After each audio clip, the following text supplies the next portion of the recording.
Saya ingatkan sekali lagi, untuk bangsa-bangsa yang ada di luar Pulau Jawa.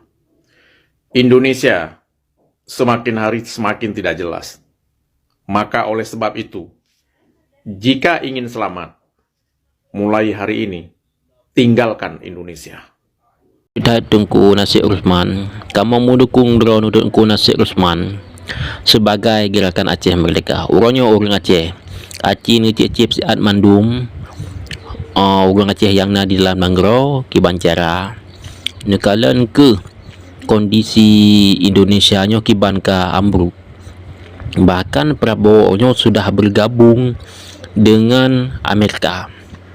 Alasan ji untuk memajukan rakyat Indonesia. Jadi orangnya nekalan dengan cara pikiran yang jernih kibar orangnya kondisi di Aceh. Tolong jaga kondisi di Aceh.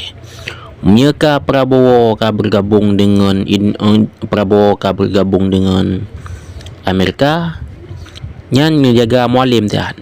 Nyan mualim takut bergabung sin Amerika. Karena mualim nyan anu buah Prabowo.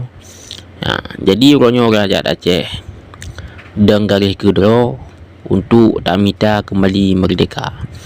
KPA nya orangnya hana posible hali.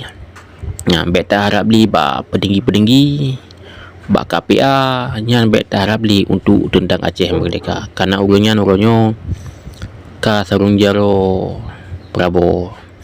Maka long harap orangnya bangsa Aceh Mandung dan kedero pejuang kembali kedero. Beta harap beli ba KPA nya kam menyerah. Mana ji menyerah, mana ji kepanjangan KPA adalah kelompok pengkhianat Aceh. Nyan benar-benar wahai bangsa yang tua.